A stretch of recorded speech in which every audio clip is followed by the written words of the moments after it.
l'entretien des patriotes. Bonjour à tous, heureux de vous retrouver. Candace Owens accuse Manu de vouloir l'assassiner. Délire ou réalité?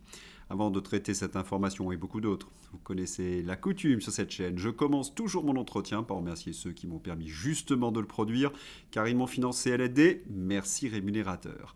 Et aujourd'hui, ils sont à l'honneur des fidèles parmi les fidèles, Schnickarls, Michel C, Marie et Christian B. Merci à eux du fond du cœur.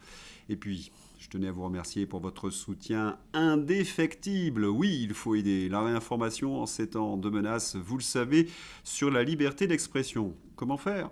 C'est simple, il suffit de lever le petit pouce, écrire de gentils messages, diffuser sur d'autres réseaux sociaux. Et puis surtout, n'oubliez pas d'activer la cloche notification. Candace Owens passe à l'attaque. Selon le Parisien, le couple Macron a commandité mon assassinat. Le nouveau délire complotiste de Candace. Pour les journalistes, aux ordres qui n'ont jamais aussi bien porté leur nom, la messe est dite avant même d'enquêter. C'est du complotisme. Que dis-je? Du délire complotiste. C'est un peu un pléonasme. Enfin, nous le savons, ces journalistes ont choisi leur camp depuis bien longtemps. Pour comprendre cette affaire, le tweet de samedi de Candace Owens.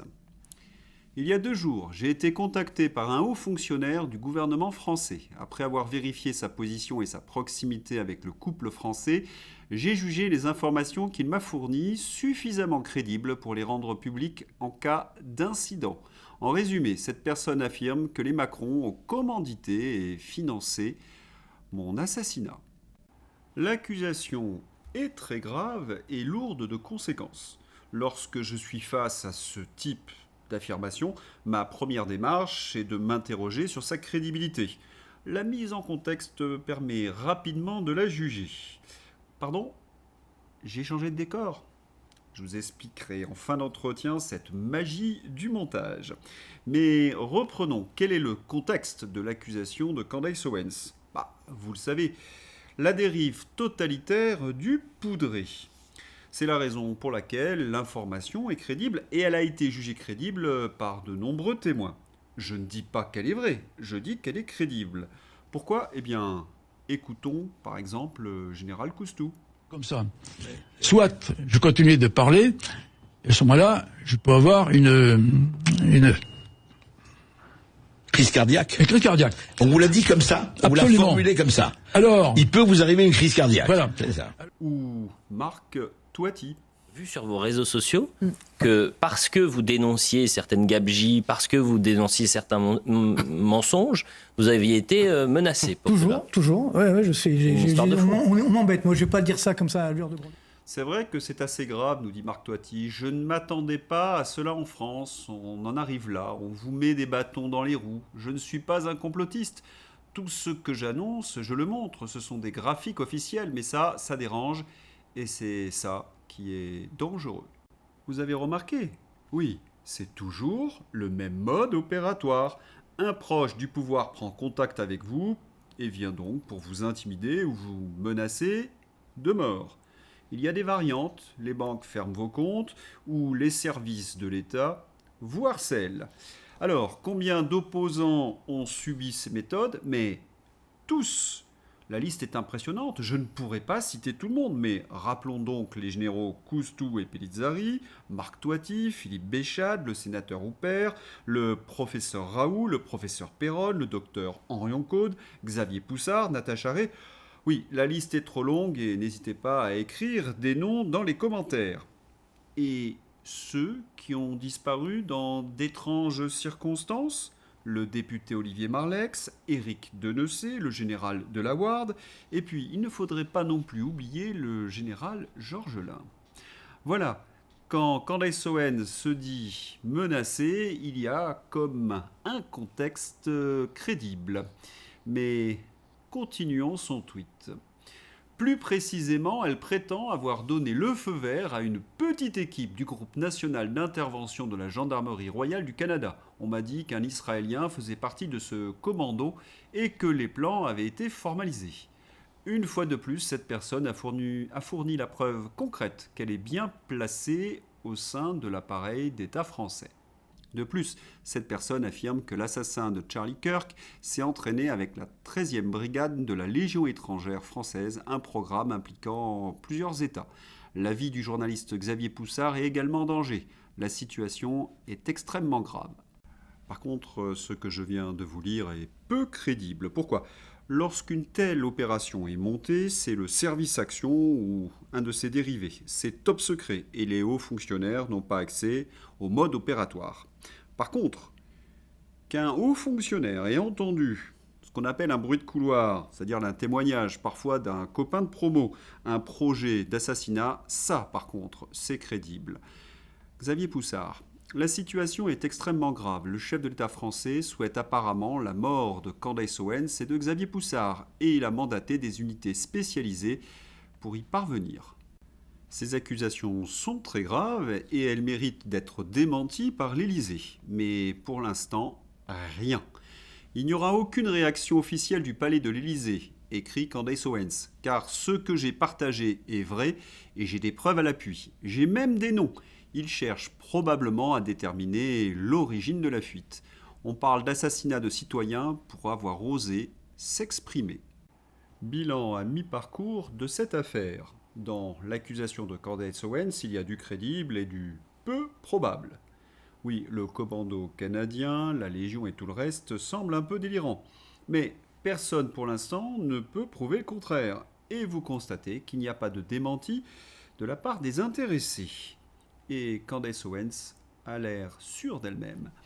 J'ai informé des personnes au sein du gouvernement fédéral et de la Maison-Blanche du complot d'assassinat et je suis disposé à fournir tous les détails, ainsi que le nom des assassins et les comptes internationaux en France et au Canada par lesquels l'argent a été échangé. Et elle persévère. Dernier tweet de cette nuit. Quand tout sera dit et fait et que le public apprendra que le poudré aurait transféré 1,5 million de dollars pour mon assassinat, comment le monde réagira-t-il ? Oui, c'est très bien tous ces tweets, mais il faut désormais des preuves et un dépôt de plainte. Sinon, c'est du blabla et elle risque d'être poursuivie pour diffamation. Mais il ne faudrait pas oublier que Macron est toujours capable, oui, d'une seule chose, du pire. Macron est un méchant homme. 11 citoyens français anonymes ont été jugés pour cyberharcèlement, pour avoir simplement relié sur X, d'une manière ou d'une autre, des publications inspirées de Devenir Brigitte. On sait que Xavier Poussard n'a pas été poursuivi pour diffamation. Et les gilets jaunes, réprimés, arrêtés, gazés et éborgnés, sans la moindre pitié. Les non-vaccinés, persécutés. La liberté d'opinion aujourd'hui traquée, la censure est instaurée. Et puis que de disparitions étranges, et notamment d'opposants à Emmanuel Macron. Olivier Marleix, Éric Denecey, le général de la Ward.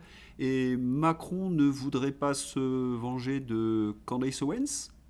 J'entends des voix qui sont en train de beugler, mais il y a le procès. Ah, ce procès.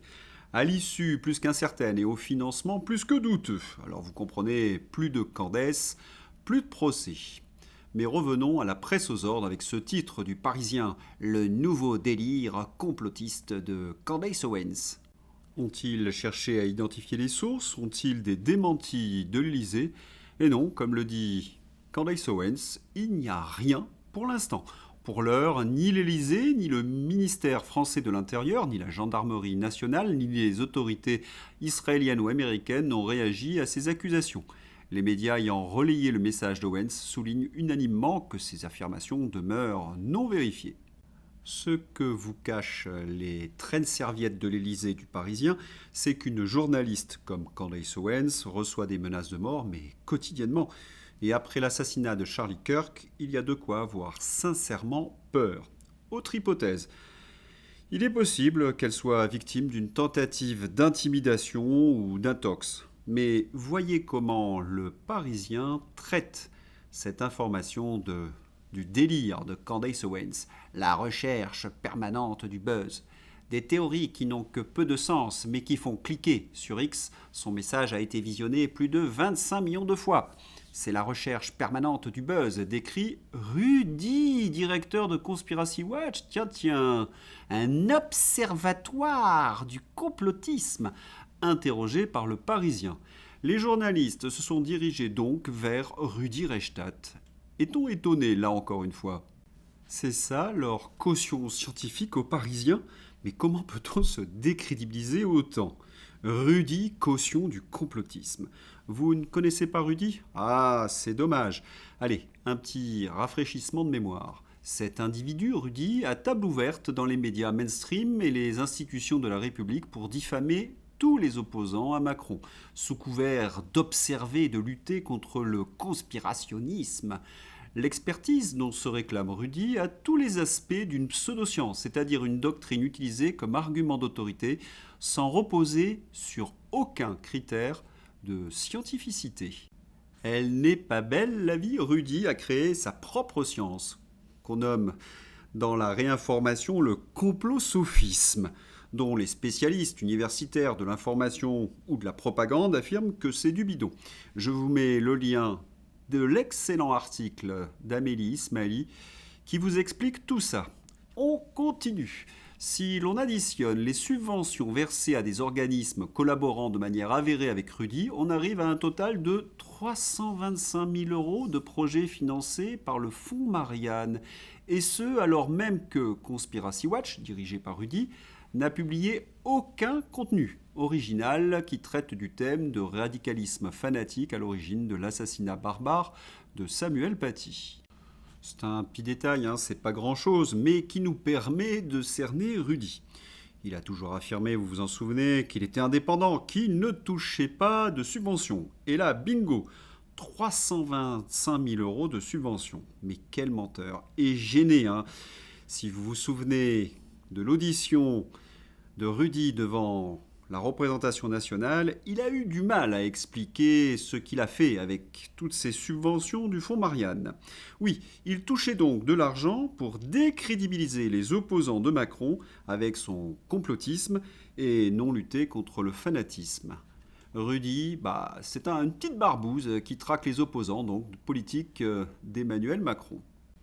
Choisir comme caution, entre guillemets, scientifique Rudi est la plus grosse arnaque journalistique qu'on ait vue en France. C'est pas très sérieux, messieurs du Parisien. Mais revenons sur les arguments de Rudi, le fact-checker. Enfin, plus exactement, son vomi. Il accuse la journaliste américaine de vouloir faire le buzz, qu'elle se radicalise. On est obligé de constater qu'il n'apporte aucune preuve pour étayer sa thèse, et il feint d'oublier le contexte. Demandons au patron de Telegram, Pavel Durov, ce qu'il en pense. Après avoir examiné tout ce que Charlie Kirk a pu dire sur la France de Macron, je trouve les informations de Candace concernant l'implication française dans sa mort tout à fait plausibles. Charlie Kirk a même réclamé des droits de douane de 300% sur les produits français jusqu'à ce que les charges retenues contre moi soient abandonnées. Autre poids lourd qui vole au secours de Candace Owens, le général Mike Flynn. Il y a pas mal de vérité dans toutes ces accusations. C'est intéressant, Mike Flynn, parce que c'est un des fidèles de Donald Trump. On tient peut-être une piste, j'en reparlerai. Mais revenons à Pavel Durov. Oh, il le connaît bien, le poudré. D'ailleurs, Durov l'accuse de l'avoir persécuté. Rappel de l'affaire. Durov en remet une couche sur X et balance le nom du chef de la DGSE comme le contact en France qui lui aurait demandé de censurer les voix des conservateurs en Roumanie. Accusation extrêmement grave. Une vengeance de Durov suite à son arrestation en France l'été dernier. C'est fou. Dans cette histoire, cela ne vous rappelle rien? Et oui, le mode opératoire, toujours le contact, comme dans les propos de Candace Owens ou du général Coustou. Est-ce qu'une barbouze du poudré aurait donc pris contact avec Candace pour l'intimider et lui aurait confié un scénario délirant pour la discréditer? C'est possible. Candace Owens part en roue libre et déclare que le couple Macron aurait commandité son assassinat. Auparavant, elle avait exposé sa vulnérabilité et se demandait si elle allait subir le même sort que Charlie Kirk. Aujourd'hui, cette faille est exploitée afin de la déstabiliser. Contrairement donc à ce qu'affirme Rudi Reichstadt, elle ne se radicalise pas, elle a peur tout simplement. Autre piste, nous sommes dans une guerre de l'information, vous le savez, tout devient possible, les plus gros bobards d'ailleurs s'étalent à la une de nos journaux. Vous remarquerez que cette menace contre Candace Owens tombe aux coïncidences avec les négociations de paix entre les États-Unis, l'Ukraine et la Russie. Vous remarquez également que Zelensky est englué dans des affaires de corruption, et Macron, si vous voyez ce que je veux dire. Mais voyez les bobards à la une de nos journaux. Celui-là, il est énorme. Moscou a cultivé Donald Trump depuis la fin des années 1980. Invité à Moscou en 1987 par une opération du KGB, soutenu financièrement et entouré de réseaux russes, il a été façonné pour devenir puissant, analyse Régis Janté, spécialiste de l'ex-URSS. Mais à ce niveau de bêtises, oui, c'est stratosphérique. Voilà qui nous présente Trump comme un agent communiste maintenant, façonné par l'URSS. La preuve, il est allé à Moscou en 1987 et c'est le KGB qui était derrière. Trump, disciple de Lénine. Qui l'eût cru? Mon Dieu, et dire que ce bobard a été débunké depuis 5 ans. Trump, agent de Poutine, ce qu'on appelle le Russiagate, a été monté de toutes pièces par les démocrates pour embrouiller les Américains dans l'affaire Hunter Biden chez Burisma en Ukraine. Vous vous rappelez de cette histoire? Hunter Biden avait un poste très élevé avec un salaire mirifique et ne faisait pas grand-chose. Un procureur avait enquêté sur cette corruption. Joe Biden était intervenu pour chasser le procureur. Et Mike Flynn dans tout cela? Eh bien, il avait été poursuivi dans cette affaire par la justice lorsqu'il a essayé de défendre l'innocence de Donald Trump. Voilà, nous sommes dans une guerre de l'information. Candace Owens est-elle un missile téléguidé contre le poudré? La réponse du poudré, ressortir les vieux bobards du Russiagate? À vous de juger. Mais revenons à cet article du Parisien. Vous l'avez constaté comme moi, ces journalistes entre guillemets vous ont caché l'essentiel. Ils sont devenus les simples attachés de presse du pouvoir et ils vous livrent essentiellement leurs éléments de langage. Et leur caution scientifique. Mon Dieu, le naufrage, Rudy. Tout est simplifié et expliqué à travers la grille simpliste des méchants complots contre le gentil Macron, victime des réseaux sociaux. C'est tellement débile. Eh bien, c'est cette sale presse qui va être habilitée. Le label Pravda. Le poudré va tout faire pour qu'un label soit mis en place afin de distinguer les médias jugés dignes de confiance contre ceux qui feraient de la désinformation. Le Figaro. Et c'est lequel de ses potes qui va délivrer le fameux label? C'est une évidence, ces macronistes sont capables de priver toute la presse de droite conservatrice de ce label. Ils osent tout, c'est même à cela que l'on les reconnaît. Voyez ce que les savates du Parti socialiste, le service public, ont dans le viseur. Vous avez deviné? Oui, c'est News. France 2 diffusera ce jeudi 27 novembre un numéro de complément d'enquête consacré à CNews. Cette diffusion intervient alors qu'une commission d'enquête sur la neutralité, le fonctionnement et le financement de l'audiovisuel public s'ouvre ce mardi à l'Assemblée nationale. L'inversion accusatoire permanente chez ces journalistes de gauche. Et quand j'affirme que ces journalistes sont des savates ou des attachés de presse du pouvoir, la séquence Mandon est une magnifique illustration étoilée. Franchement, c'est avec ce type de reportage militant qui compte regagner de l'audience les journalistes du service public. Et lorsqu'on affirme que ce ne sont que des attachés de presse du pouvoir, la séquence Mandon en est une parfaite illustration, étoilée. Le général Mandon croit plus dans l'Europe que dans la France. L'Europe qui, selon lui, a des valeurs extraordinaires. C'est quoi un chef d'état-major de nos armées qui fait l'apologie de l'Union européenne au-dessus de la France? La bonne échelle, c'est l'Europe? C'est plus la grande muette, c'est la grande VRP? Hallucinant, choquant et dérangeant. Et bien entendu, personne sur le service public pour reprendre ces bobards. L'Europe est puissante, démographiquement, économiquement, militairement, affirme notre chef d'état-major. Une phrase, 3 mensonges. Soutien à tous nos militaires qui n'ont pas un chef d'état-major mais un clone de Macron. Cette interview du chef d'état-major par le service public est hallucinante. Comme tous ces macronards, chefs d'état-major et journalistes embusqués, ne peuvent plus se confronter à la réalité, ni répondre de leurs méfaits, ils se réfugient dans un monde parallèle où il n'y a plus que des insultes, des inversions accusatoires et, bien entendu, de la propagande. L'accusation contre le chef d'état-major Mandon, c'est la faute des comptes pro-Poutine. Et ces pro-Poutine, que veulent-ils ? Ils veulent la guerre. Oui, vous avez bien entendu, il faut se pincer pour y croire. Pour laisser penser que la France s'attaque à la Russie. L'idée, c'est quoi ? C'est de provoquer l'étincelle, la réaction en chaîne. Si un pays de l'OTAN surréagit, alors c'est l'engrenage rêvé pour Poutine. Il y a la Russie qui a ouvertement désigné la France comme son premier adversaire en Europe. Ils utilisent donc un propos de Buccarde pour confirmer Mandon. Mais on se rappelle que le journaliste Jean-Dominique Merchet de l'Opinion, c'est lui qui affirme dans une publication sur X avoir vérifié auprès de l'état-major des armées, et il dit également qu'il n'y a aucune déclaration du président russe en ce sens. Pour justifier la propagande élyséenne, le journaliste du service public, autrement dit une carpette, illustre avec un bobard de Buccarde qui a été débunké cet été. Oui, c'est vraiment du damage control.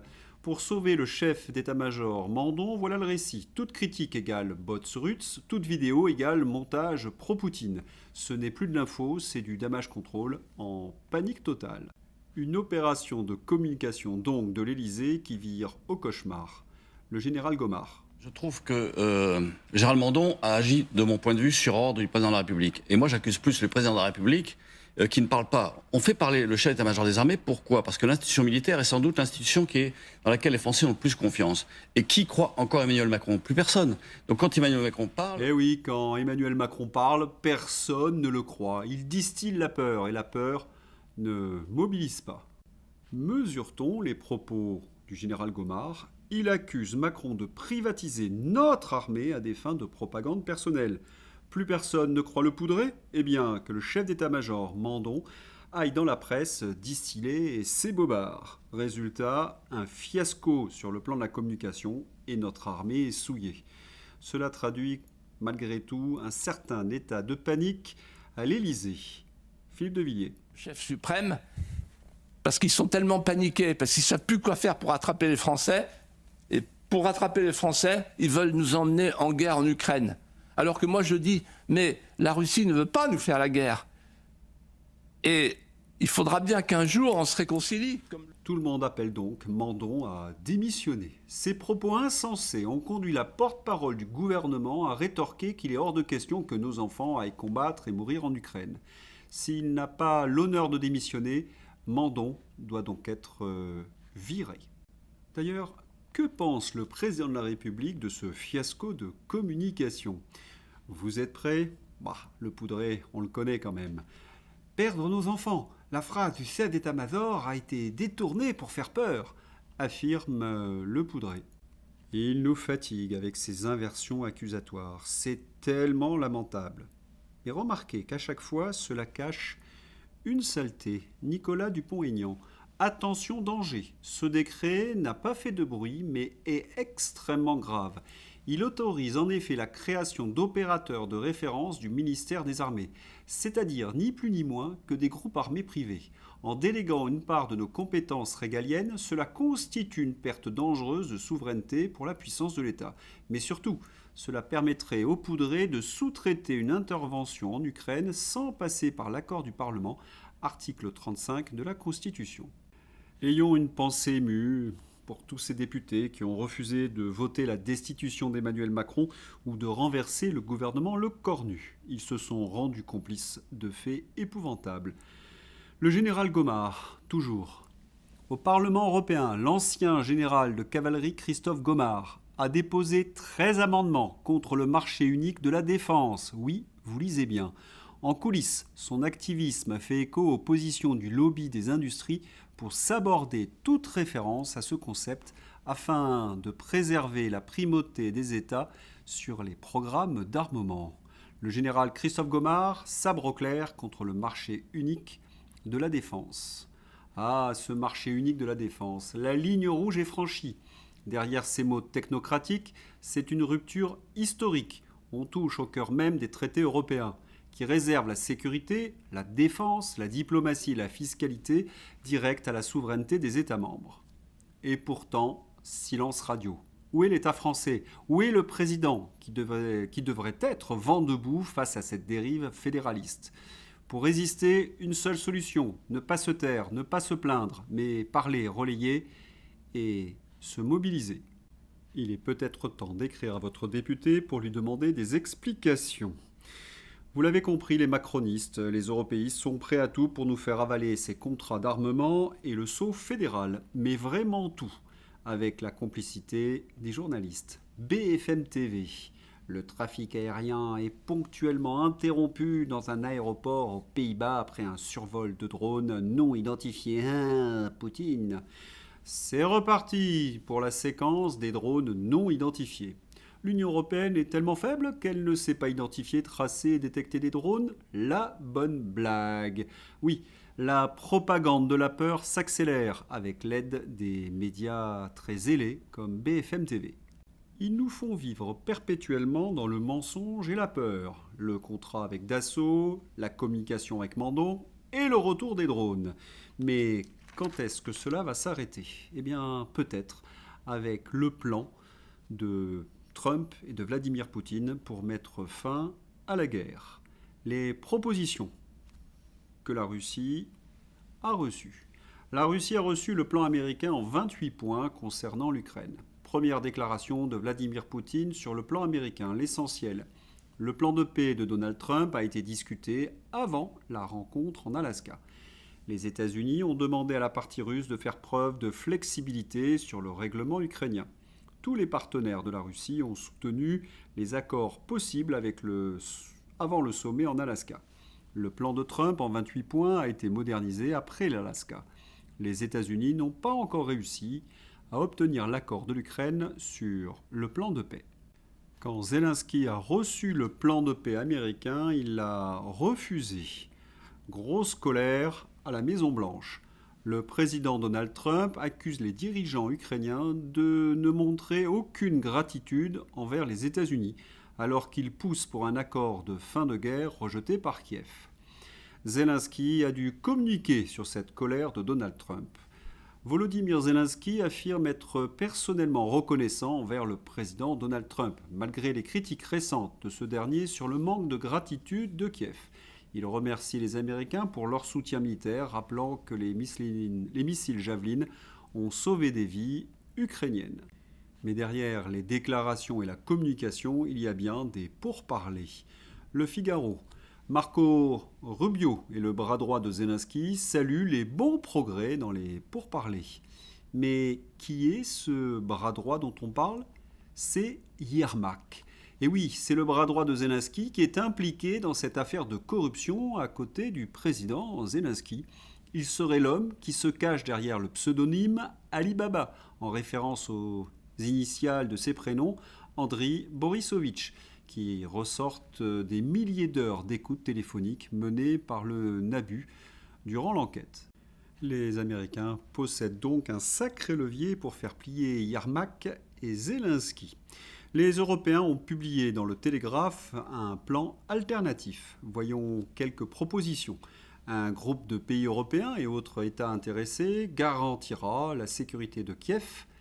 L'Ukraine a le droit d'accueillir des forces alliées sur son territoire. L'adhésion de l'Ukraine à l'OTAN est possible avec l'accord de tous les membres de l'Alliance. L'Ukraine rejoint l'Union européenne. L'Ukraine est prête à rester un État non nucléaire et à respecter le TNP. Merci à InfoLive. Ce plan a été rédigé par l'Angleterre, l'Allemagne et la France pour qu'il ne soit pas accepté par les Russes. Qu'en pense Marco Rubio ?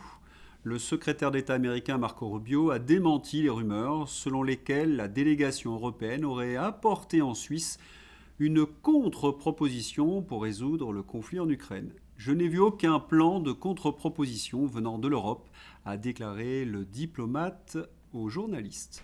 Stricto sensu, Marco Rubio a raison, parce qu'il ne s'agit pas d'un plan européen, mais de 3 pays, l'Allemagne, la France et la Grande-Bretagne, qui sont des colonies atlantistes dirigées par des young leaders. Un mot qui ne passe pas. BHL, perdre sa dignité ou renoncer à son allié, jamais nation libre n'a dans l'histoire moderne été forcée à un choix si infâme. Slava Ukraini et Royan Slava. Gloire à l'Ukraine ne prête pas à controverse. Mais gloire à l'Ukraine, suivi de la réponse gloire aux héros, était le cri de ralliement des nationalistes ukrainiens et des troupes de Bandera, nous rappelle Arnaud Klarsfeld. Pour faire le bilan sur cette séquence, négociation. Quand on lit la presse, on entend le tout et son contraire. Il y a certains qui sont pessimistes, d'autres sont optimistes.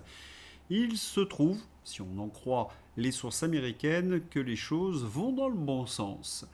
Kiev vient de changer de ton. Zelensky applaudit désormais la nouvelle mouture du plan Trump. Fini les 28 points à discuter, place à une proposition remplie, selon lui, de passages désormais acceptables. Et selon Caroline Levitt, la plupart des 28 points du plan de PUS ont été validés par Moscou et Kiev. Le président veut mettre fin au carnage et au plus vite. En fin de compte, peut-être que les Ukrainiens sont pressés de signer ces accords de paix. Il y a une raison à cela, c'est que sur le terrain militaire, cela se passe très mal. Ne manquez pas le bulletin 265 de Xavier. Vous pourrez visionner l'avancée de plus en plus rapide de l'armée russe. Le lien est bien entendu dans ma description et je vous mets en prime Veille stratégique de Sylvain Ferreira.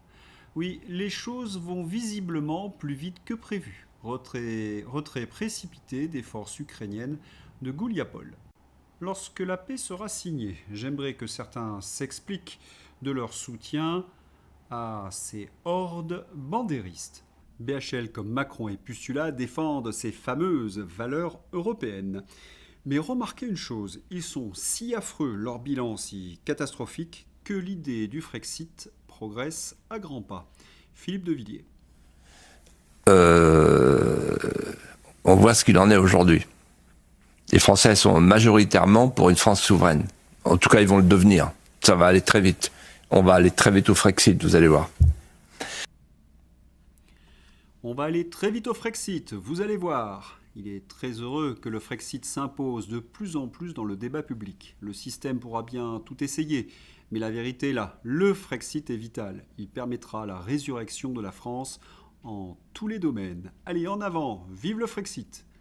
Et pour ceux qui en doutent encore, agriculture. SOS, sur les 7 premiers mois de 2025, notre excédent commercial agricole s'est effondré de 92%. Même avec les vins et spiritueux, la France devrait finir dans le rouge, une première en 50 ans. Vertigineuse destruction de prospérité. Merci à la gauche qui, de Macron à Mélenchon, a littéralement sabordé le pays avec leur hystérie écologique.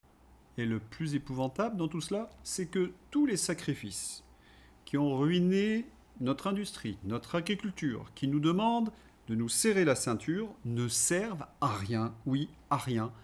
Encore une défaite européenne.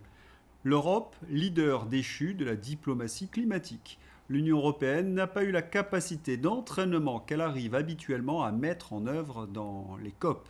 Une perte d'influence que lui ont ravi d'autres acteurs, et le signe que la diplomatie climatique n'est plus ce qu'elle était. Traduisons tous ces euphémismes. L'Europe a échoué à mettre fin aux énergies fossiles. Donc l'Union européenne a perdu de la compétitivité, elle a demandé à ses populations de faire un énorme effort sur leur bilan carbone, entre guillemets, et tout cela est balayé par les autres pays. Et en plus, l'Union européenne s'est isolée diplomatiquement. Psst, escrologiste. Autre défaite macroniste, le budget. L'Assemblée nationale rejette à la quasi-unanimité la partie recettes du budget 2026. Un fait rare. Tous les amendements adoptés sont jetés à la poubelle et le texte est transmis au Sénat. Mais c'est démentiel pour 1 contre 404. L'Assemblée vient d'inventer un concept fascinant, le reniement collectif et massif en plein jour. Un truc jamais vu dans nos démocraties modernes. 404 élus votent contre leur propre travail. Je l'avais annoncé et je l'ai répété pendant 3 semaines. Personne ne pouvait endosser un tel budget. La démocratie saccagée par les macronistes. Selon Dupont-Aignan, Macron est fou. Pourquoi ? À la boutique, je me place de leur point de vue, est en train de créer une psychose dans le pays qui nuit au moral des Français, qui nuit à l'économie des Français. Je me dis qu'il y a un problème. Il y a un problème psychologique grave. Je le pense. Donc je le dis.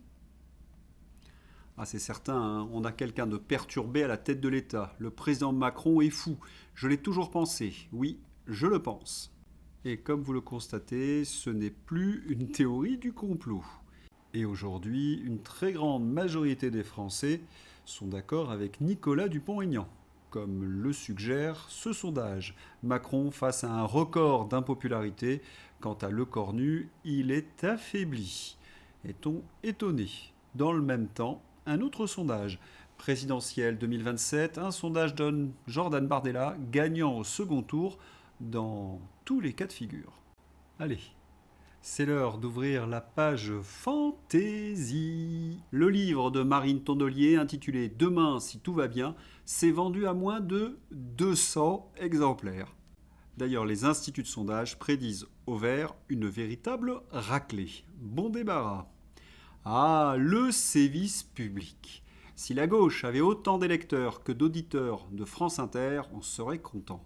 Laurence Bloch a travaillé pendant 46 ans sur Radio France et fut directrice de France Inter sous Hollande et Macron. Rigolez pas, c'est avec votre pognon. Tranquille, elle a tout avoué. Les comiques de France Sphincter. France Sphincter nous offre une humoriste maison, celle qui ne fait rire qu'en interne. En l'occurrence, un spécimen particulièrement haineux et vulgaire. Tu es vieux et gris et tu regardes Pascal Praud. Vomir sur des catégories que l'on doit respecter, les anciens, utiliser un langage sale, ne pas être drôle. Vous êtes bien sur le service public payé avec vos impôts. Une dirigeante de France TV signe des contrats à plusieurs centaines de millions. Est licenciée, indemnisée, puis prend la tête de la société de production bénéficiaire de ces contrats. Ce pantouflage n'a jamais été signalé. Il y a décidément une odeur nauséabonde dans l'entourage de Delphine Ernotte, un peu comme sur France Sphincter. Mais rassurez-vous, cela va changer. L'Arcom confie à un proche d'Emmanuel Macron, Bruno Lasserre, la mission d'évaluer l'impartialité de l'audiovisuel public. Non, c'était une blague. Allez, on se quitte avec ce champion du monde. On ne fera pas la chasse aux dealers. Interview d'Alan Brunon, candidat LFI au municipal. Et oui, il ne veut pas traquer les délinquants, mais seulement les honnêtes gens. Voilà, j'espère que vous avez apprécié cet entretien. Bon, vous vous êtes aperçu que j'avais mixé ma vidéo d'hier avec des informations de ce mardi.